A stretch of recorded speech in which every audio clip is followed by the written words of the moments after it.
I'm Jackie. And I'm Ashley. Welcome back to Dumb Witch Club. Hi. Hello. Hi. How you doing? No. No. No. No, I know. No. I know. I know. What is happening? I'm gonna be like, I don't know, but I kind of have an idea. You know? Yeah. No, stuff is just like dragging and kind of icky feeling, and everyone is like bananas. Everyone is out of pocket. Out of their minds. I can't. I'm like, I was telling you this before. I'm like, are you doing this on purpose? Or do you just not get it? Like, it has to be one or the other. You're either doing this on purpose or you don't understand. No, but that's the other thing I was saying is I would rather you be doing it on purpose. Because if you're not, I just cannot understand. I cannot understand. And I don't know. I mean, not that I can respect people who like act like dicks on purpose. Right. But if you don't even know that you're being a dick, Yeah. then I have zero respect for you. Yeah. Because I'm like, if you're going to be one, then like do a good job and own it and like, okay. Yeah, because I can just like don't move do it to on me, but you know. But if you do, I'm like, well, that's your thing, and Yeah, that then means like that's how you are. yeah, you're doing it to everybody, and that's just what you're doing. But no. Yeah, I'm over it. I'm over it. I know. Well, so we, as usual, can blame some of this on astrology. Yeah, I plan on it. Which is what we love doing. And so welcome to this episode. We are going to have an extended Why Though segment. Yeah, it's warranted. It is warranted. It is needed. We have many things to explain to you and to ourselves, probably, per usual. Yeah, exactly. In addition to that, we actually have a super fun topic. Yeah, it's gonna be cute. Yeah, creating a witchy home room by room. And we're going to be starting today with the porch, threshold, and living room of your witchy home. So that is nice. It's That'll cute. make me feel better when we get there. That will make me feel better too. But before first. that, until then, let's get into it. What is happening? Oh my God, there's so much happening. Okay. Should we give the few little things and then jump into the eclipses? Okay, so 'Cause there's just a few. No, you can't say eclipses and then say you're not jumping into eclipses because you said it. It's like a Macbeth situation. It absolutely is. Like, you can't say Macbeth in the theater. Like, no, you can't say eclipses in Dumb Witch Club and then not go there. I wasn't aware of the rule, Well, and I apologize. I broke it. There's not that many rules, but this evidently is one of them. I just made it up. And then I just said Macbeth, but we're not in a theater. No, but I know. But seriously. it is kind of like a recording. It is sort of. It's a performance. It is definitely a performance. This is not real. Do I have to go outside and do the Macbeth thing? No. Okay. No, you can do it after, and also just tell you like break a leg. So Thank you. Okay. you're welcome. Yeah. Okay. So okay, Fine. Whatever. Fine. we're just gonna. Okay, eclipse season is coming, It's coming. and we're already feeling it. Ugh. And it is a huge eclipse. The Yeah. first eclipse. Okay. Yeah, okay, So let's let's just jump go in. there. What do we have here? This is taking place April 19th through 20th, you know, that Depending night. on where you are. Depending on where you are. It is a total, or some are calling it a hybrid, Yeah. new moon solar eclipse in Aries, 29 degrees of Aries. Yeah. If you're a smart witch, you may realize this is the second new moon in second Aries new moon. that we have had. The first one was at 0 degrees of Aries. Right. And so that's called a blue moon when there's two, oh, no, that's a full moon. That's if there's two full moons in the same that's if there's two sign. full moons. Oh, That's maybe right. there's not a name for the new moons. We should make one up. Oh, maybe let's there call isn't. let's call it a red moon. Sure, why not? I love it. Anyways, the point is, it's the second one. So it's very, very powerful. Yeah, it's very powerful and very different. Yeah, I saw that too, that they're calling it a hybrid solar eclipse because it's like a combo of like an annular and a solar eclipse at the same time. Yes, a total and an annular. Yeah, I mean, okay. I mean, this is super interesting, but yes, I understand like that fact makes it unique and important. Sure. I don't think I need to know the details on what those differences are. I just personally don't. Yeah. No. We feel it enough already. We don't need to know the actual facts. Though, that's a thing, but But the fact that it's in Aries is also super unique because typically eclipse season is our Taurus and Scorpio, the polarities. And this one's still in Aries right at the edge. So it's in a fire sign. It's just rare. Yeah. Yeah. It's, it might be kind of rough. I don't know. I'm already feeling it. I feel like it's, So this eclipse is bringing in the energy that we have going on with the sun, the moon, and the north node. So it's all of those things just like wrapped up into itself. Well, and I think I might be wrong, because I didn't write this down. Isn't the North Node in a different sign? Yeah, so North Node is in Taurus, but it's moving into Aries. Yeah. Yeah. So it's that's also like a lot of times they're in the same sign. And right now, since the moon is still in Aries right at that 29th degree, exactly. It's just kind of bringing in this little twist, this little quirk to the whole scenario, right? Which might be, I don't know, potentially better. Kind of, because with that, Taurus energy, that might be like a little bit of like the grounding energy that we need that is contributing here. But it's moving into Aries, and then that is going to be more focused on self and kind of you and like what's going on with you. So I don't know. It could be helpful, could be not. Well, and I think the thing is, as we know, like Aries energy is very self-focused and very, passionate and fiery and strong. And so that's really what we're seeing like doubled up here, and doubled up in many ways. Doubled up in the sense that this is a hybrid eclipse. Yeah. Doubled in the sense that it's the second new moon in Aries. And then double in that the moon and the sun are both in Aries when this is happening. So there's a lot of repetition, a lot of doubles, a lot of power, a lot of strength. So what does this mean? Obviously, very powerful. So I have been hearing a lot about this being a soul activation opportunity. Yeah. And sort of really pulling at that need to fulfill your sort of heart's desire of who you are in that Aries energy sense. And that it also, a lot of doors or even sort of like portals. Yes, I've heard that too. Opening. Yeah. To sort of really initiate, and again, this Aries cardinal initiating energy. Right. To really initiate massive change. Yes. In, maybe your life personally, but across just everywhere. Yeah. I've been hearing the same things. And then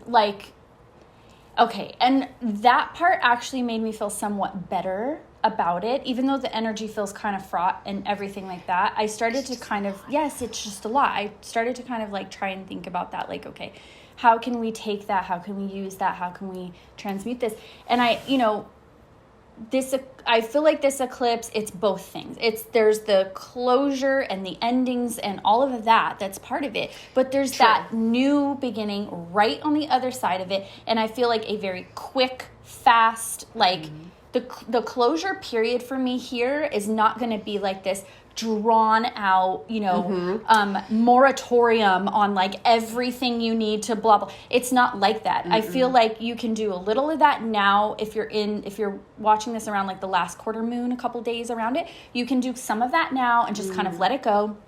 And I feel like this one is going to be let it go, but here is what's coming. Yeah, so this is a very powerful time for manifestation. Yeah. Even more than any other new moon, maybe. Yeah. And that I think it's just really to be very intentional. I feel like this is a thing where it's you could potentially be playing with fire. Yeah. And so you need to be really careful. Yeah, I think what will be really important right now is not letting yourself kind of get caught up in the chaos, or let yourself get too overstimulated where you're just freaking out. I think we've been doing this whole week already, you mean that? So we should try not to do that. So called out. Yeah, I give myself advice. I very seldom follow it. Exactly. I mean, yes. When I say I'm telling myself these things, I am doing that. Okay. No, she is telling I'm yourself. just maybe not doing it, but I'm telling and I tell other people. I know. And they seem to think that that's helpful, and I'm like, oh, good. Well, I did something. Yeah. But maybe the more times you tell yourself, the more It has you to might help. do it. Whatever. Anyway. It does. Anyways, I just think it's really important to tap into your intuition. Like, really just kind of like, even though it's fast and that's doing that, like you said one time on an episode, like, just because that energy is going on doesn't mean you have to match the energy. You can oppose the energy. That's what I was just going to say again. Apparently I repeat myself. But no, I was going to say, because of knowing this, you don't have to get sucked into it or think that it's inevitable that you have these activations. No. You can intentionally be intentional. You can rest. You can, maybe not aggressively resist because you don't want to, compromise your energy. But you can just be like, no, thank you. I will be here, and that can all happen. Mm-hmm. Absolutely. And just knowing, okay, this is going on. What are the parts that I have the capacity and this space for right now? Mm-hmm. And what are the parts that, like, I just need that to be taken care of for me? I just can't really conceptualize that or, like, internalize that right now. And that's okay, too. You can do that. You can honor the parts of this that are going to bring up feelings of anger and grief and sadness or just like confusion or whatever those feelings are. I mean, they're all part of you and they're all important too. So that's okay. Well, and I think that's where with any new beginning often comes endings. And when you have sort of that fire, that playing with fire, fire can burn things and sometimes things go to ashes. And there's like so many processes that can be part of this. So I think that it really is about taking a look at what you think you actually need. And this is, again, very Aries energy. So it's like you are still working with that energy. If you're taking a look at yourself and saying, maybe I don't need to like write my soul's new chapter today. Like maybe I need to take a rest, take a breather, and just like see what comes to you and then kind of start to slowly work on those things. Mm-hmm. The rest is still unwritten. Yes, exactly. So, no, I think this is all really important, though, and it is good to know about. This is the beginning of eclipse season. There will be some more, which we will talk about as they come up. But that is happening. What else is happening? Let's talk about it. It doesn't end there. April 20th. Taurus season begins, meaning that the sun moves into Taurus right after this eclipse happens, like practically, just within that same day. And that same day also, the sun in Taurus is going to square Pluto, which is in Aquarius right now. So again, we have this kind of very like powerful punch of the sun in Taurus, which is really... I know that it's not in Aries anymore, but Taurus is also still somewhat about discovering your identity and sort of like bringing strength to that. Oh, true. Yes. It's going to be squaring, which is a challenging energy, which is sort of a friction a little bit. Yeah. With Pluto, which is Pluto in Aquarius has just started its whole journey of rebirthing, unearthing, changing our world in terms of technology and community and the way that the individual relates to the grand. So anyway, it's just a lot. And I think looking at that personally, like with yourself, that's kind of what the sun square is telling you to do. Again, it's just kind of a lot. Oof. Yeah, it's a lot. Yeah. Yeah. We're also going to... I'm just processing. Nothing to say to that. Oh, I know that, like... And it's like immediately right after. So like the eclipse happens, the eclipse starts to fade out, and then the sun moves into Taurus, and then this happens. Yeah, and like Pluto's going to be part of all of these stories. It's just going to be there. It's like we're going to outline all these other things, and then that's just going to be like this added part of the story. And it's like it's in Aquarius, so it is this kind of energy that like doesn't really work alongside. It's almost always just out there. So it's like these things are happening and that's also out there. And it's like sometimes it's fraught and it's challenging and it's that squaring, and sometimes I guess it's, more cooperative, but it's always just going to be part of the story right now. So. Well, yeah, and not only that, but like all the planets have aspects to each other at some point in their cycle. Yeah. Some of them are monthly, some of them are yearly, some of them are every, 8 years or whatever it might be. Of course. So, the sun meeting Pluto, I don't actually know the frequency of this, but this is not probably the last time that it's going to happen. Right, exactly. So, yeah. This may be the beginning or the continuation of a story regarding these planets communicating with each other. Yeah, most likely. And it's going to be a big story. It's going to be on the bigger stage, and then it's also going to be on the smaller stage. So it's like both of those things. But just like we said last time, like when that's happening, make sure that you are doing everything you can for taking care of what's happening on the smaller stage, which is you and sort of your circle and everything, because that's what you essentially have like somewhat control over. You don't have control over the bigger things. No. I mean, you can certainly do your part, but like you don't have control, so it's okay. That's right. You have to accept the parts you don't have control over. Exactly. And then do what you can where you can. So I think that it really is what this Sun square Pluto is really highlighting, actually. Yeah, probably. Yeah. Okay. We also have April 21st, Mercury retrograde begins. Mercury in Taurus. Great. So as I mentioned in a previous episode, sometimes when Mercury, or any planet for that matter, goes into retrograde, it retrogrades, it starts out in whatever sign it's in and goes backwards into the previous sign and then comes back up into the original sign. But in this case, the entire retrograde is contained within the sign of Taurus, which really extends the time that Mercury is in the sign of Taurus. So it's just sort of, interesting. And, I just think really, again, like the emphasis here, as usual with retrogrades, is always to reflect and be prepared for things to, have to be redone again and again. We're out of Gemini with a lot of planets, so that's good. Not as many doubling ups, but, the Taurus energy is just pulling you to Earth, I think. And I think that that's okay. Like, that also doesn't freak me out. That actually, I'm like, okay, that feels grounding. Yes, we're out of Gemini, except for Venus is moving to Gemini. Yeah, but I mean... So, it's still there. Just when you thought you were away. You never get away from everything. Venus is like, I'm going to go over there and be all curious. And I know, but she's like, cute. I'm going to tell you how much I love you. Yeah, it's cute. I like it. I know. I mean, I think it's cute. I like it. I don't mind it. I think that's going to be, I don't know. I feel like that's going to be a little bit of the, little spice, right? We are partial to Venus, I feel. Yeah, we are. And so wherever she is, I want to be like, we're like, we love that. I love that for you, that's so girl. great. We're so excited for that. Like, go get it. Yes, girl. You change it up, girl. You do you. Talk shit on every other one, but when it's Venus, we're like, she knows what she's doing. Don't question that. Okay? I know. I feel like I got to defend her. I know. But it's true. It feels like it comes through. And, I don't mind that energy coming in, filtered through Venus, because I feel like, I don't know. I feel like the Gemini energy in that realm is going to really help us to be, adaptable and just kind of, look at things with a questioning curiosity rather than I need to understand why this is happening and I hate this, whatever, which is exactly what we were just doing.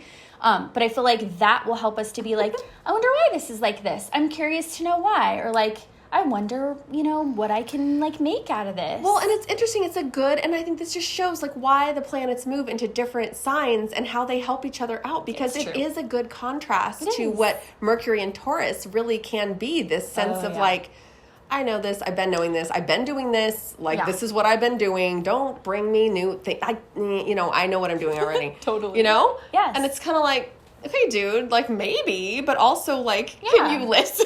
Yeah, can you listen? Can you maybe accept a different point of view, or maybe just look at it from this perspective, or scratch the surface a little bit more, and maybe it'll help us get through the retrograde period too, because that can be so frustrating, like you said, with the repetition and the repeating and why am I doing this again? But maybe with the Venus and Gemini for a short period, it's we can approach those questions in a little bit more of an open-minded, curious way. Yes, definitely. I mean, I hope so. I like that. Look, we want to blame things on astrology. We do. And yet there's always this glimmer of hope or something that we find. Yeah, whether you actually recognize that or you don't. Well, we usually don't. But then once we do, we're oh, yeah. There it is. Yeah, and then we're Venus and Gemini, we're we love you. Cute. Yeah, I don't know. I know. I mean, it helps. It does. It'll help. What else? What else do we have? I mean, the only other thing I think I have to add, I don't know. Moon and Sun are going to be sextiling Saturn in Pisces. And so I think that's really nice because I feel like that softens. Do you know when that is? That's in a couple of days. It's like right before this. It's before all of this. Okay, that's what I thought. So it's before that whole litany that eclipse kicks off. Or like right around it. But or like just right before. But I think that's really nice because it's a reminder to be like kind and like kind of soft on yourself and, focus on the things you need to do to kind of like heal the stuff you might be letting go or like the person you need to be in order to welcome in like the new beginnings and the new portal like you mentioned. It's a reminder to do that for yourself and that it's okay to do, and in fact it's probably a good idea to do right now. I think again just reminded like there are a lot of good lessons. There's little gems in there, but it's easy to miss them if you're not really keeping track of everything. And how can you? You can't. No, I mean, we have this, but there's still, look, there's plenty of other things that we haven't mentioned that we didn't mention in all of this. And, those, but anyway. Yeah, please don't take this as some type of comprehensive idea of everything that's going on. We could not possibly do that. We're not doing that. We're giving you, the Cliff Notes. Do people still know what Cliff Notes are? Cliff's Notes or Cliff Notes? Cliff's. I think I used to say Cliff's. Like they belong to this. Yes, because he wrote the notes. Cliff's Notes version. Yeah, right? Yeah. But now, are those real still? Yeah. They still make those? I don't know. It's a good question. Anyway, sure. Poor Cliff. Sorry. No. The yellow cover. Yes, it's like the black. Tape. Yes, it looked like. Yeah, it was like I feel like meant to make you feel guilty. Is Spark Notes something? Spark Notes is a thing. It's online. Okay, that's what I hear people saying. Oh, so maybe it just turned into that. Maybe I Cliff think got a settlement. No, I doubt it. I feel like Cliff was just put out to pasture. How sad. I know. He probably wasn't even a real person. Whatever. No, he probably was. It's like an amalgamation of people. He was probably a Pisces. I feel bad. You do? That's okay. We'll find out what happened. Okay. It'll be good. And if it's not good, I'll lie to you. Don't look it up. I will let you handle it. Thank you. I'll look it up. I appreciate that. I'll let you know what happened. It's good. You could make up a story, It's going to be really good. Tell me that he opened a bunny farm. That's probably true. Okay. Yeah. Thank you. In fact, I think I read that. Oh, you already know that? I think so. Oh, thank you. Good memory. That helps. You do. I really appreciate that. Good on you, Cliff. I'm happy for him. Yeah, bunnies. She's got bunnies. Okay. All right. Okay, that's enough why, though. I'm over it. Me too. I was over it before we started. I was just going to say I was over it like 10 minutes ago. I don't care what any of this says. Crap.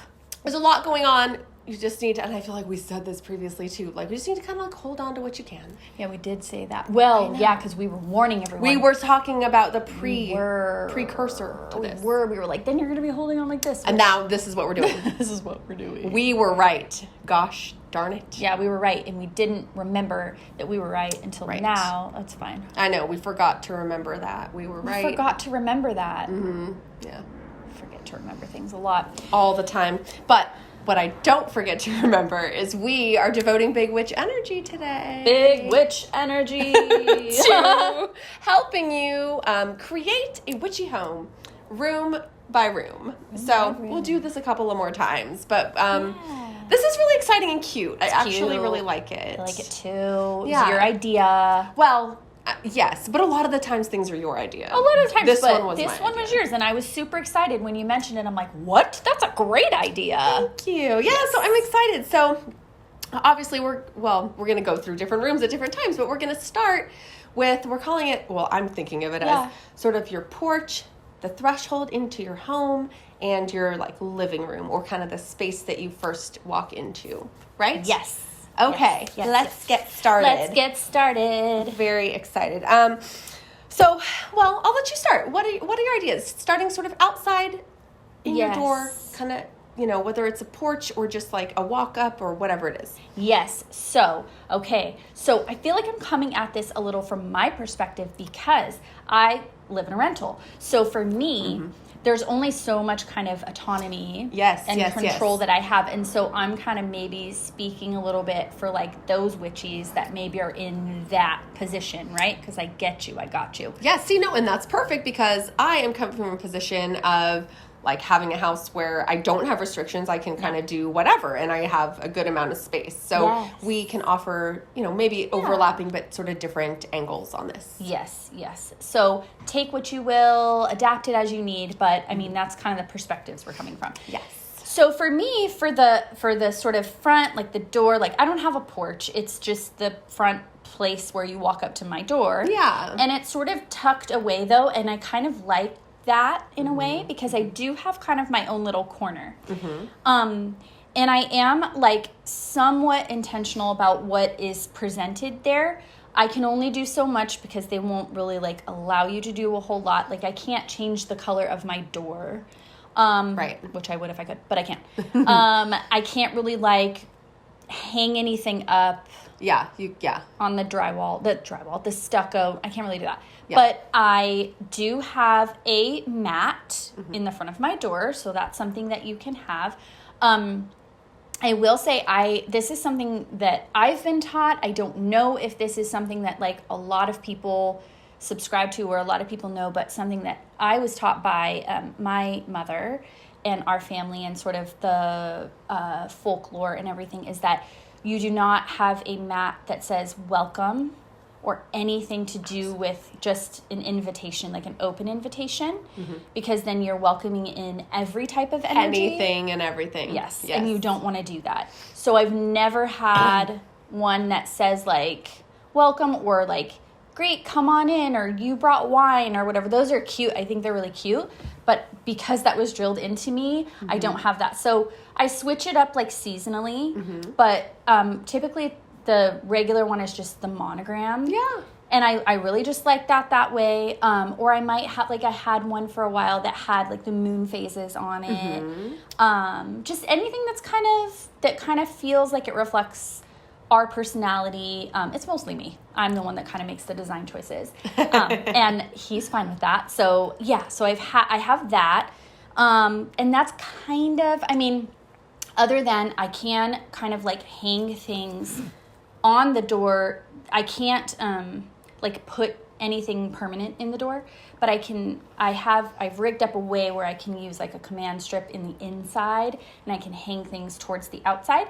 And so sometimes I do, depending on the season. Again, like I might hang like a cinnamon broom or a besom or maybe just like some greenery for the season or something like that. But it's very simple. So yes, no, I completely concur with everything that you're saying. I think one of the beautiful things about, especially your front door, is it, whether people know you or are people who are visiting you or not, if it's people just walking by, like it's an opportunity to just put a little bit of yourself out there. And I think a lot of it can be seasonal, which is very witchy. Yes. So I love that too. So I had some very similar ideas to you, and these are things that I also do. It's funny because I don't even have a doormat because the way my screen porch door thing is, there's no room. Like, you really can't. So I don't even have one at all. But there's a lot that I think are cute. But totally agree with what you said about not having one that says welcome. Because I'm like, no. You're welcome after I welcome you. Like, Absolutely. Absolutely. Yeah. Yes. So anyways, so a wreath or some kind of like greenery. It can be seasonal too, like lavender or rosemary or like different things like that. I love that. A wreath, if you have like the circular wreath, it really represents the circle of life. It can also represent like the wheel of the year or even the zodiac wheel and sort of just that continuation, which I think, yes, has been like just, there are wreaths just anywhere. They're not all necessarily representing anything pagan or witchy, but they, they can be if they are to you. Broom is also a really popular one. Kind of represents, cleaning and cleansing. Right. And I think a broom is really associated with witchcraft. Oh, yeah. Especially if it's not like a cleaning, Yeah, like broom, a plastic. like the nice, bristle like the broom. Besom type of broom, or Sure. like the ones that are like actually meant to be decorative. You can hang that on your door too, Yes. or you can have it next to your door. I also really love the idea of bells or chimes. Yes, and you gave me one. Yeah, I well, do have one. And you gave me a beautiful wind chime with like those moons, and they're like all agate, and they're like pretty, and I have that hanging. I do have a porch, I'm lucky enough, so I do have that hanging, and I hear it all the time. The bells you can hang on your actual door, and kind of moving forwards to the inside of the house. I actually have bells on the inside doorknob of my front door. Yeah. So bells, I mean, they have like significance and spirituality. It's really a connection between earth and spirit. Yeah. And so every time you hear that bell ring, I mean, one, it might be that a welcome guest is coming into your home. Right. Or it just is a reminder that, we're sort of spiritual beings, and Yes. it's also a bell signifies a beginning.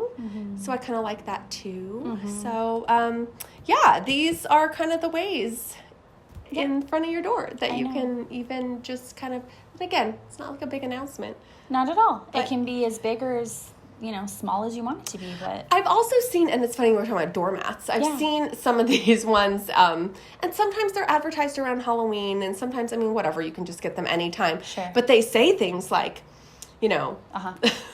a witch lives here or something. And I think around Halloween, they're just meant to be Halloween decorations. Sure. But you could have that and be like dead serious. Totally, I love maybe that. nobody would even think that you were. I don't know. I think it's funny. I think it's cute. Yeah, for sure. Yeah. Well, if they saw you or I walking in and out of the door, they'd be like, well, okay. Yeah, exactly. I know. But I'm like, I don't need my No doormat mistake. to say it, because they're like, They're like, yeah, we know. They're like, really? Did you need to announce that? We were aware. Yeah, no, seriously. Okay. So let's say, thinking about sort of like walking into the home. Okay, Like now you're coming through the front door. What are your thoughts there? Yeah, so I switch things around a lot. Gemini rising, I switch things around a lot. Yeah. And like my aesthetic changes, and then I'm like, I want this over here, and like this looks different from that part of the house. It's just a thing. It doesn't matter. I love it. I It's don't all care. cute. I switch it out.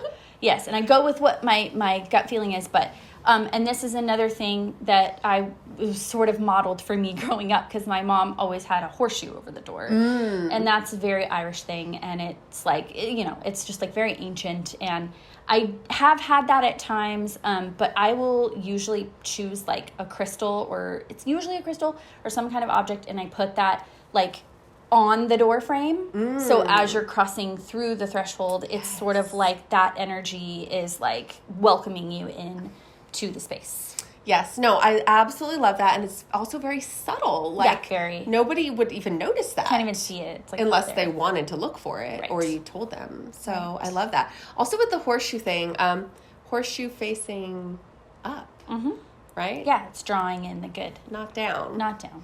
Because all your good luck's falling out Yeah, the it's bottom. falling out. Yeah, so. that's very, very like Irish. Yes. Yeah, Facing exactly. up. So, okay, I love that. I already mentioned my bells. Those are like on my actual door. I think, so I want to talk about mirrors for a second. Oh yeah, let's talk about mirrors. Because, and again, just for myself, I have sort of like a crescent moon shaped mirror, Yes. and it's hanging right next to my door. So it has a couple of benefits, I feel like. One is that you can look at yourself before you leave the house, just to Exactly. like make sure you look okay, or just like make sure there's nothing in your teeth, or just that type of thing. So like it has a practical use. But having a mirror in your space has like witchy attachments. Just a mirror is something to gaze into, not even in the sense of looking at yourself physically, but to sort of almost reflect yourself spiritually. And mirrors are sort of said to be associated with looking into your soul rather than just your physical being. And they also reflect, obviously light, but they reflect the room. And so whatever energy is in the room, and if you're cleansing and clearing and cultivating good energy, then the mirror is bouncing that back even stronger into the space. Yes, I love that too. I also have a mirror as soon as you walk in my front door, and yours is like a crescent moon shape. Mine is like a quarter moon. Yes. Like this with a little shelf, and I have crystals on top of that too. And then these like little bird, like these little iron. I love those birds. I yeah. know, they're like swallows sort of. Yeah, they're swallows. They're from San Juan Capistrano. Yes. Oh, they're so cute. Yeah, they're beautiful. They're like handmade, and like I just love the energy that they have because of that. And so those are right there. And I love that too, because like I'll use the mirror before I walk out, obviously, and there's like a hook rack and stuff right there. But I love that like when you walk in, like whoever's walking in, that's the first thing that you kind of see too. So that's like you seeing yourself. And like if anybody like, or any energy like shouldn't be there, that reflection acts as like a repellent too. Totally. Yes. And whatever, like point. if you're like, if there's any evil energy or anything like that, it's going to go into that mirror and just bounce right back to you. That is a very good point. Yes. So, yes. Be gone. Yes. Okay. No, I love that. You've already mentioned crystals a couple of times, and I think we never tire of talking about crystals, but obviously just placing crystals on tables or window edges or door frames, like you were saying, or anywhere in your space. Obviously, that's a way to sort of create a witchy space. And I have crystals all over, just little groupings of them. Some of them I change out. Some of them just are there. That's just where they live or whatever. Just anywhere. Yeah, your house is like a treasure trove for crystals. Like everywhere you turn around, you're like, oh, there's another one. Oh, there's one up here. It's fun. It's like an Easter egg hunt. Yeah, no, it kind of is. And I do. I love that. And you can get, obviously, crystals come in so many colors. You can, do a whole scheme of color, or you can, have different sections where, like, you have certain colors that kind of make that, like, oh, this is, like, the green section, and there's green crystals, and there's stuff's more, I don't know, I feel like kind of using the colors, too. No, I love that. I love that you said that, because I feel like we focus a lot with crystals on, like, what they symbolize, like, traditionally or typically or whatever, and then you have, like, certain ones, and, like I'll switch the one out above my door, but then I typically just have like clear quartz, and it's just because of the qualities, but I love the idea of like going with kind of the color scheme, or like if you're feeling like a particular color, it's a power color for you. Yes. And I definitely do it that way a lot. I love that. Yes. I love that. I might actually start like, instead of just the hodgepodge, I might actually start like monochromaticizing. Yes. Oh God, you create such amazing words. I'm saying you created it because I've never heard that. But it's but that's monochromaticizing. I love it. Hey, Shakespeare can do it, so can I. Yes, definitely. He was an Aries. I'm not, but that's okay. I know, but it's almost his birthday. Oh, yeah. Willie. Good old Willie boy. Anyways, okay. No, I love this. I love that. Okay, so crystals, obviously. Yes. Also want to talk just quickly about candles. We've talked about candles a lot. Yeah, we do. And sometimes candles, like we've talked about, are used sort of in rituals or spells, and so they're kind of specific, colors or just plain kind of tapers for that reason. But also just candles that smell good and remind you of things and like give you good energy and good feelings. So candles are amazing. Love candles. Like honestly, just amazing. I mean, I could just, if I had like one tool, I think that would probably be it. Right? That's a good question. That is a good question. Yeah. Yeah, write that question. I know, I'm going to. Question, even though I just like sort of. That's going to be, it's going to be a witching hour episode. Yeah, I love that. And I can think about it like more thoughtfully than just throwing that out there. But I do love them. Yes. One other thing I wanted to mention about the door. Oh, gosh, yes. I'm so sorry. I just plowed straight ahead. No, it's okay because I forgot. And then when you said that, I just remembered this. So for those of us witches who live either solo or have a cause or a need or reason for needing like extra kind of protection for whatever reason that might be, and sometimes we find ourselves in those situations, you can, and we haven't talked specifically about this yet, but I know we'll get to it at some point, you can put sigils around your door, on your door. Yeah. And they don't even have to be visible. You can draw them with your finger. You can draw them with a Palo Santo stick or an incense. You can draw them with water. You can, whatever you want to do, but you can put them either all over your door, the whole entire on frame, the floor, in front of your door, everything, or just kind of on your door. And that's good. There are times where I've really felt it necessary to do that. So if that's something, and I know we haven't really talked about we sigils. will cover this in its entirety in a future episode. Yeah, we definitely will. Yes. We definitely will. But that's amazing curious. to mention that, and that's such a great thing to mention. Yeah. Okay, no, good. Awesome. Thank you. Yes. Okay, candles. What else? Candles. Oh, yeah, that's what I said. Candle. Oh, yeah. Oh. I'm not particularly into this, but I know some people are. Okay.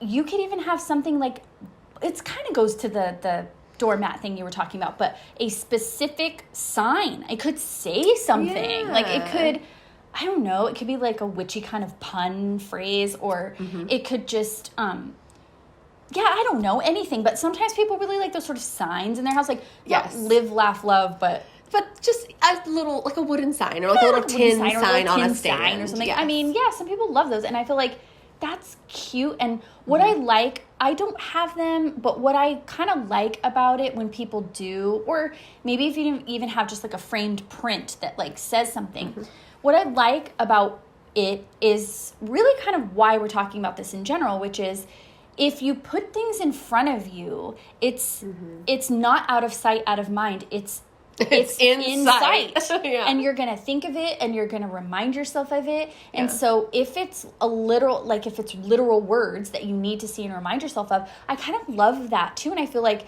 that's very witchy, very powerful. Like a mantra is just what you make it. It doesn't have to be some fancy verbiage. No, in fact, I think it's better if it's not. It's better if it's not. Yeah. No, definitely. I love that too. Okay. Yeah. Man, we're full of good ideas. I know. Yeah. I love it. I know. So, but what you just said reminded me of something else I have here, which is art, including like blankets and tapestry. Like there's so many beautiful pieces that have witchy or pagan or even just astrological themes. Yeah. I mean, we have favorite artists in this arena that we can certainly talk about in a different episode. Yeah. But you can look, I mean, go on like Etsy or anywhere, and you can, just type in like witchy art, goddess art, whatever.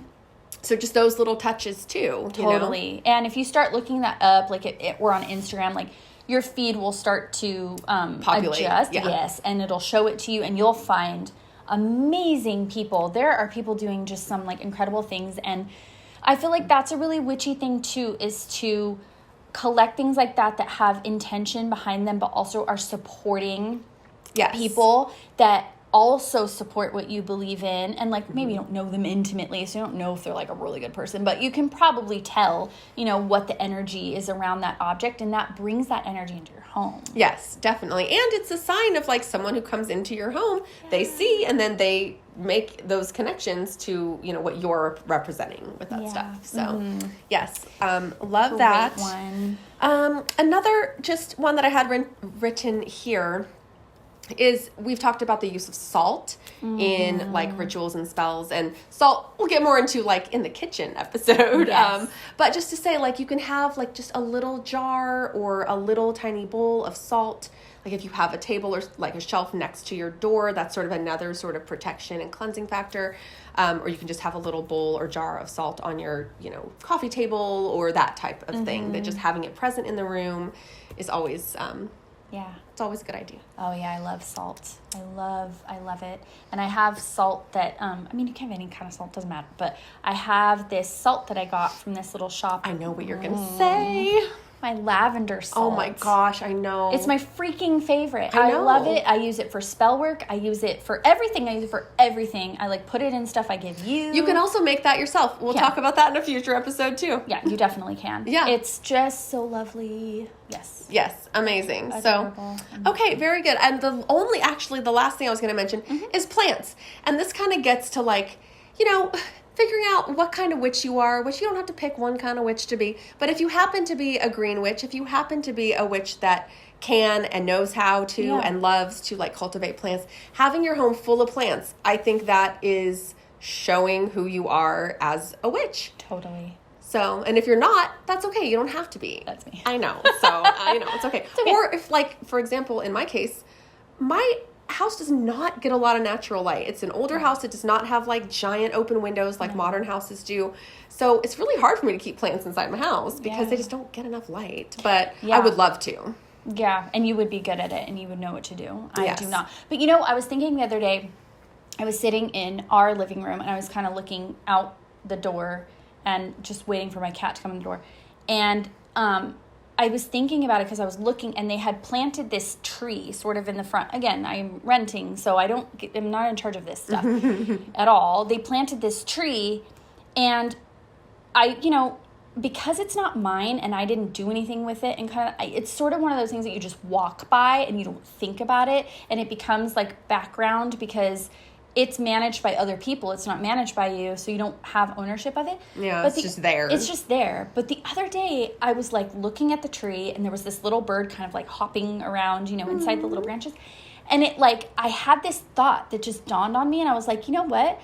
While I'm experiencing this tree, and I'm looking at this tree, and I'm giving my energy to this tree, this is my tree. Oh, and it knows that, and I know it, and okay, it doesn't really belong to me, but it sort of does. And that's okay if I want to think that, and I'm going to think that. So I did. See, I love that. And it reminds me of the Little Prince and how the rose was his rose, and it was special because it was his, even though it was just a rose like a million other roses. Yep. And because you paid attention to that tree, it was like your tree in that moment. Even though you don't own it, you can never own a tree. No one can own a tree. Exactly. Even the people that planted it, even if, whoever owns that property. I mean, that concept is also colonialist and capitalist and bunk. So anyways, I love that. I love that. That's so true. Thank you. I loved it too. And I felt like, I'm giving a little, who else is really going to pay attention and think that about that tree? So I bet that tree is happier and will grow a little better because you paid attention to it. That's cute. I love that. Yeah, I think so. So